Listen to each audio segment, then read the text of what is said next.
Let's talk about the game that started the state of play, Kenna, Scars of Kosmora. This looks like a natural progression of what we saw from, I think, was it Bridge of Spirits, the first It one? was. And obviously Unreal Engine 5 again. But these guys did a really good job of using Unreal Engine 4. It looks like, business as usual with UE5. Oliver, what do you think? Yeah, this just looks kind of ridiculous, especially when you look at some of the cutscenes here, the level of quality that they've achieved. I think a lot of the studio comes from, and I believe the central executives behind the studio come from a 3D animation background, which I think really shows in some of these sequences, which just look, I mean, above and beyond almost anything else I've seen in games, I've got to admit. And yeah, this just looks absolutely stunning. I think it looks very pleasing. Kind of reminds me of some of the early UE5 demos in particular, if you recall those with the rocky outcroppings and whatnot. But yeah, I think this is really exciting. I thought the first game looked terrific. I think this looks terrific. Obviously, the upgrade in engine technology lets them do something interesting here, potentially. I think this is bound to be a very good experience, at least visually. The gameplay is somewhat less arresting than those cutscenes, but it's still quite a stunning game, I'd have to say. Yeah, absolutely. The pedigree of these guys as artists, I think they were working in the motion picture business beforehand. It just sort of comes through here. What do you think there, John? Man, I get nostalgic thinking back 25 years when you hear all this talk about we're going to have Toy Story graphics. And now here we are all these years later, and we're so far beyond that. Like, this genuinely looks like it could be a film. Like, the quality of the rendering is so high. And that's really cool to see. And of course, Bridge of Spirits was one of the earlier PlayStation 5 games that sort of impressed. This looks like a logical evolution where the scope and scale of everything seems to be increased, but there's also quite a bit of variety in the scenery here as well. And I'm very curious to see where they take this, because getting that first game done and out the door in a fairly polished state, I mean, that's their first game IP, right? Their new game. Yeah. And now that they've established that and developed their sort of like best practices for creating a game, I presume that this has allowed them to sort of expand and push the envelope in terms of what they want to achieve as like a larger scope adventure. Definitely very, very interested to see where that goes. Yeah, also interesting discussion about the partnership with Sony on this one. So I am wondering, after the success of the first game, whether Sony has basically doubled down on this studio, and if so, I think it's paid off based on what we're seeing. Yeah, if they've done that. I mean, the visuals are just absolutely gorgeous. I mean, fantastic stuff. Right, let's move on. Control Resonant. We've seen a revealed trailer. That looked fantastic. We've now had the chance to take a bit more of an extended look at gameplay. And man, John, holy crap, this is looking amazing. Yeah, like this is wow. So with each new, since Control, I feel, so we had Control, and that really pushed the visual boundaries forward with what Remedy could deliver. And then Alan Wake 2 comes along and does it again, but really takes things even further. And it feels like all the learnings they've taken from the last decade are being poured right back into this game and allowing them to do all of that weirdness, but at sort of a scope and scale that's beyond what they've done. You know what I mean? Like when they first, there's a point where they show like, okay, now you're in control, and they're showing the city, and it's just that sort of everything sort of like all over the place, right? And it has just an incredible look to it that, but like the size of it is what really, really surprised me. It really is like Inception land, if you will. I mean, obviously that's a deep inspiration here. The original game was much more pure brutalist design. This one obviously takes things a bit in a different direction, but I'm very interested to see where they go with this. Remedy really hasn't let me down in in a long time. I would say Alan Wake 2 was a slower, more cinematic horror game. Obviously, the original Control was much more of a search action game in 3D, or as the kids like to call it still, Castle or Metroidvania. And this is this seems a bit different in that regard, I would say. And actually some of the shots in the city running around unleashing the powers actually reminded me a little bit of, and maybe I'm wrong here, Infamous Second Son. I don't know. Did any of you guys sort of feel that at some points? Yeah, I guess so. I guess also there's kind of like elements of like the Doctor Strange mirror dimension where everything sort of just changes, Right. flips, It's just and still seems to work. I think it looks really, really interesting. I think there's another thing here, the story of Remedy. If you think about Control, it was a game that was kind of built to a budget, I think. You know, it was wildly successful. But if you think about the actual way the game was built, um, it was... it was relatively confined, right? yeah. There was a certain degree of that. And I was wondering whether they would do something similar on that. I mean, here's the thing, right? You always get these financial reports from Remedy that seem to paint the studio as though they're in a really difficult, tight financial situation. Yeah, and you know, you read these reports, and you get really concerned about the fate of the studio, and you know, the bet on Firebreak maybe not panning out, that sort of thing. And you're wondering what Control 2 would look like. And then this comes along, and it's, you know, it's hugely ambitious by the look of it. You know, they have not been afraid to continue to take risks, continue to increase the budget seemingly, because this just looks expensive, right? And beyond that, Rich, also this is like them tackling a new genre, if you will. Like Sure, yeah. Remedy is always known for shooting, and this seems to be a melee combat focused game. Yeah, and you know, shooting would have been the safe bet, right? Absolutely. Because they're great at it. They're absolutely great at it. You know, going all the way back to Quantum Break, you know, that was a fantastic shooting game as well. Kind of overlooked, in my opinion. Yeah, but I like you it. know, and they could have just, you know, Control 2 could have been Control 2, could have been kind of an evolution, more of the same. This is not more of the same. This is like a big swing. I think it's you know, they deserve kudos for this. I'm also curious also about the technical presentation, because you think about Alan Wake 2, and probably one of the things which is a valid critique is that image quality wasn't great. This looks a lot better. I'm curious what you think, Oliver. Yeah, I mean, personally, I would have loved a more conventional sequel to Control, just because Because you don't like Souls-likes. Well, this isn't quite a Souls-like, I would say, but melee action games are a little bit less my bag than a third-person shooter, than kind of an action-adventure thing. But yeah, I do think this looks pretty great. It looks pretty similar features-wise to Alan Wake 2, I would say, on consoles, which was a raster-only presentation on base PS5, which is what we're seeing here. At least I think that's what we're dealing with based on the preponderance of like screen space artifacts and reflections and things like that. Yep. But this is set in New York, which has some of the best looking segments in Alan Wake 2, I'd venture. And it definitely shows in this presentation as well, even though it has much expanded scope. I do kind of wonder what they'll do with PS5 and moreover PS5 Pro in this title, because obviously they did push out ray traced reflections in the PlayStation 5 Pro version of Alan Wake 2, which I took a look at. I'd hope that they would do something a little bit more interesting with this title. It does feel like some of that PC path traced goodness was not quite translated for the console audience. I don't know how realistic that is necessarily, but it would be nice to see a little bit more. But I think just based on this showing, does look very interesting, does look very bold, does look very Remedy. Perhaps the only thing that's missing is like bizarre asides with janitors and coffees and things like this, and the Remedy expanded cinematic universe with constant like Max Payne references and things like that. That's not quite present here. I presume that will come in the finished game and perhaps less in these early showings. Yeah, I mean, it does seem to be a performance mode that they're showing here, and it does seem to be dropping frames, but even so, it does look really, really, really good. Really excited about this. Any final thoughts there, John? No, just exciting to see it. I'm happy that they're continuing to make cool games. Love the visual design here, and I'm eager to try what Remedy's come up with for melee combat, because I do love melee combat.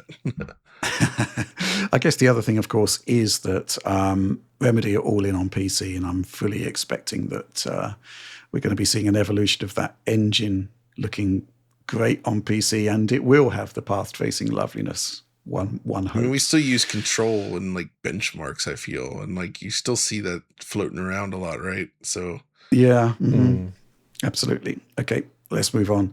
Let's summarize a few games that caught your eye, John, principally because they're new IPs that look really, really cool. Yeah, sure. So first of all, there was this Crimson Moon game, which I just wanted to highlight because it's like kind of ridiculously detailed in an interesting way. Like that initial shot inside the castle, it's it's arguably almost too much detail, but it looked pretty interesting. And at first, my initial thought was the original Lords of the Fallen, if you recall. Right, the Right. the one Okay. from Deck 13. It reminded me Hmm. of that a bit, or a little bit of the what is it, Darksiders, I guess. Right, Right. Okay. Uh-huh. Yeah. kind of see that influence as well, but it does seem to be an original thing. I like what they're doing with it. I think it's visually nice. It's detailed, looks smooth.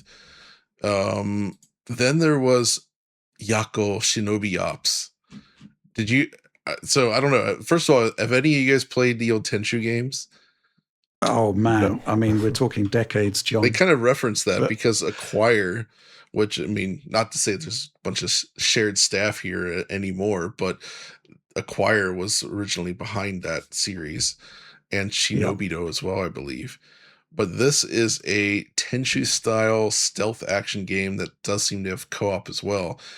And I love those types of games. But what really caught my attention here specifically is that they seem to have this like uh almost isometric camera view at certain points. Yeah, it looks great. It looks different. Right? That's what caught my eye. And like the way they do that light vision cone with the shadows, it really looks like they've really thought about how to optimize the camera to allow for optimal stealth action. And everything is Hmm. designed very much. In that sense, it's a little bit like Ninja Metal Gear, but like old Metal Gear, right?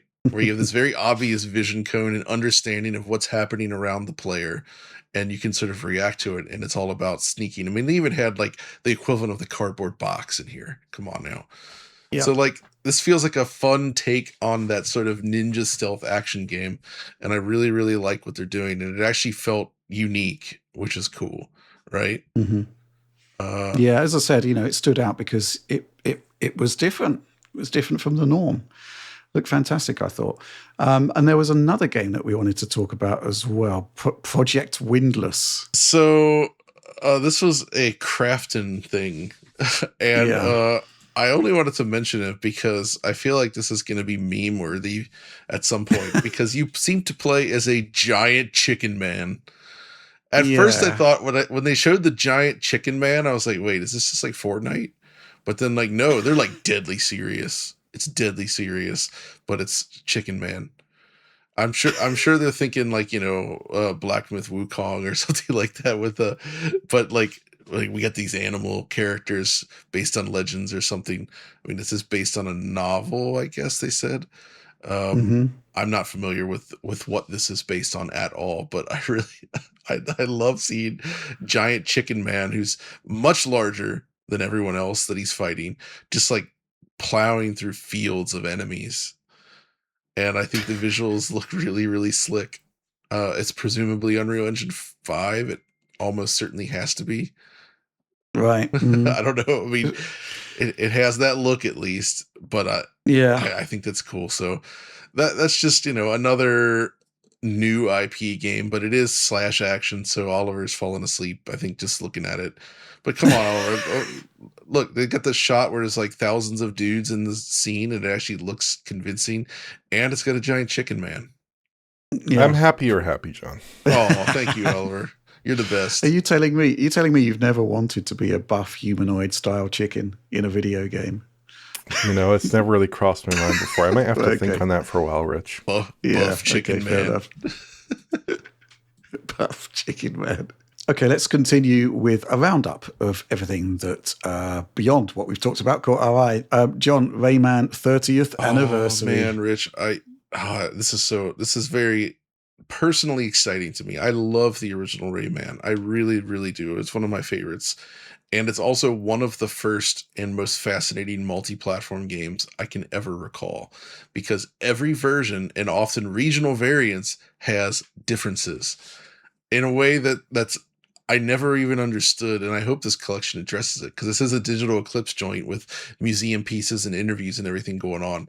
But like depending on the version you play, you have different backgrounds, different music, totally different sound effects lengths, different loading screens, different like map presentation. All these things vary per version, sometimes per region, and this seems to be an attempt to include multiple versions in here. You've got the PlayStation version, Jaguar, PC, interestingly, as well as Game Boy Color and Game Boy Advance. But curiously, no Sega Saturn version, which in my opinion is actually the best of the original versions. So Right. that's a little bit strange, but there's also some footage showing it in widescreen, so I presume that there's something there. I don't know yet, but I'm actually super, super eager to check that out just to see what they've done here and what kind of information is revealed, because there's even like a built-out version of that prototype that had leaked that seems to be here, but like more polished up a little bit to see what the game was originally supposed to be on the Super NES. But yeah, that's for multi-platform, like like man, I can't get it, like the Jaguar version, for instance, which was I think the original. That one, like the second level, like the second world, Bandland, in that game, everybody knows it has the slidey mechanic where you're sliding in the musical bars. That whole like momentum system. The Jaguar version doesn't have that at all. It's the similar levels, but like the mechanics are 100% different. There's so much stuff like that between every version that just makes it really exciting to me and fascinating. And I never understood Okay. why they felt the need to make such drastic changes to every single version of the game, but they did.